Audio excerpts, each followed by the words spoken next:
Gustavo Cortes, sou vascaíno provavelmente desde que eu nasci, né? Meu pai era vascaíno, tio dele era vascaíno, sócio do Vasco. Então o Vasco corre nas veias aqui, né? E eu sempre gostei, além de ser torcedor, frequentar São Januário e Maracanã, sempre gostei de história, né? E pesquisa, essa parte histórica do Vasco, e aí eu me dediquei já há mais de 30 anos nesse material, porque tinha uma lacuna muito grande, né, do Vasco em função da sua história, né? Eu comecei assim a me preocupar e a me aprofundar na história do Vasco em 89, tá? Eu tinha 20 anos de idade e aí eu comecei a anotar, né, na folha ainda, o computador estava começando, então, mas eu fazia na folha, tá? O Vasco jogava, eu anotava, eu escutava no rádio, eu anotava. Naquela época não se passava tantos jogos na televisão, mas quando passava, eu anotava. Eu anotava tudo, até o número da camisa do jogador, o segundo do gol, aos 40 e 38. Às vezes passava, né? Tinha o reloginho na televisão. Então eu anotava tudo, e às vezes tinha uma curiosidade, assim, que eu anotava.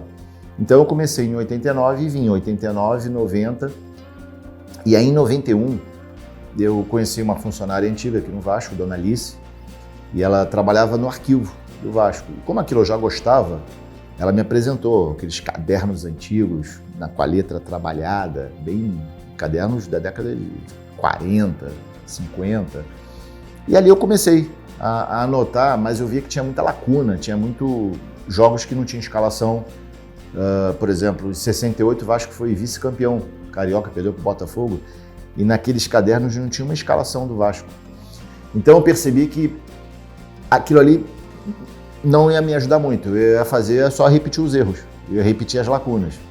Então o que eu fiz? Como eu já tinha um trabalho começado em 89, eu pesquisava muito aquelas fichas dos jogadores que tinham os arquivos, aqueles arquivos, e eu abria, mexia naquilo tudo, anotava onde o cara nasceu, nome completo, data de nascimento, enfim. E aí eu comecei a fazer meu próprio banco de dados. Só que eu comecei a pesquisar de 89 em diante. O Vasco é lá de 16.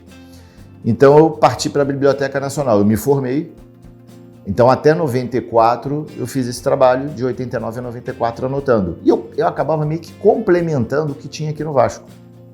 Então eu comecei a frequentar a Biblioteca Nacional em 90, logo assim que eu me formei, final de 94, início de 95. E ali eu fui lá em 23. Comecei de 23 quando o Vasco ascendeu. Aí vim de 23 a 88. Todos os jornais possíveis que você possa imaginar. Lógico, com o advento do Jornal dos Esportes em 31, isso melhorou muito, porque o Jornal dos Esportes ele era só esporte, ao contrário dos outros jornais. Veio o Lance, depois o Jornal dos Esportes começou a cair muito, o Lance também ajudou muito, porque ele trazia a ficha completa, a ficha técnica completa. E aí depois veio o advento da internet e os jogos mais transmitidos pela televisão. Então, e aí de 16 a 22, eu acabei encontrando um livro num sebo no Rio dos 70 anos do Vasco, né? Então o livro ele falava sobre os 70 anos do clube e ali trazia a relação de todos os jogos de 16 a 22.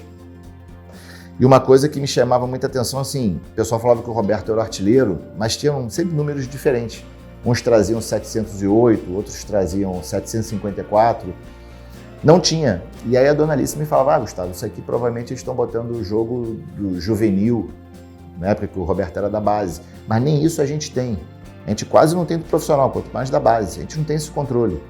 A gente sabia que o Ademir também era um grande artilheiro, o Russinho era um grande artilheiro, mas a gente não tinha os números, e ninguém tinha, né? Então, distorção de 1, 2, 3 gols vai ter. Não pode ter distorções de 20, 30 gols, né? Então, na época do milésimo gol do Romário, muita gente me ligava e eu falava, o Romário tem tantos gols. Quando o Vasco fez 100 anos, foram feitos livros, até foi feito um livro para um flamenguista, um colega meu, né, o Asaf. Aí eu ainda brinquei com ele, pô, cara, tu é flamenguista, faz um livro do oficial do Vasco. É que ele não queria falar na época pro Eurico, né, que eu tinha esse, que ele queria pegar, né, porque ele ganhou, né, ele recebeu, lógico, é o trabalho dele. Mas às vezes ele me ligava, ele queria saber, um cara lá em 24, que só jogou uma partida, pô, tu tem o nome dele? Tanto que meu nome está como crédito no livro oficial do Vasco do Centenário. E o Vasco tem muita história. E assim, as pessoas, os novos torcedores, a nova geração não conhece a história da origem do bicho, a história do Gandula, a história do discurso do Getúlio no 1º de maio, enfim, o gol olímpico aqui em São Januário. Então, tem muita história que o Vasco não conhece. Às vezes, o próprio torcedor do Vasco não conhece, né? Porque o Vasco também sempre, só ao longo dos anos, ele também nunca divulgou muito. Sempre foi uma coisa meio, sabe, parece que o Vasco não fazia muita questão deixa pra lá, vamos. E o Flamengo e o Fluminense ao contrário. O Botafogo sempre tiveram gente na imprensa que exaltava os feitos, né? E o Vasco também teve isso. Não tinha muita gente na imprensa, na televisão, nos programas esportivos. E quando tinha, o cara não falava o time. Nas rádios, nos programas esportivos. Então isso ajudou também muito a fechar o Vasco. Quer dizer, o Vasco tem uma história linda, uma história de luta contra o racismo, enfim, várias histórias. O Vasco hoje é o primeiro clube a ter ido para a Europa, que ainda existe. Porque o primeiro foi o Paulistano, em 1925. O Vasco foi o segundo, em 31. Então, pouca gente sabe que o Vasco hoje, nos clubes em atividade, é o primeiro clube a ter ido para a Europa. Então, eu acho importantíssimo esse trabalho de vocês aqui. Eu agradeço aqui o convite. Mas eu acho que é fundamental os novos torcedores saberem.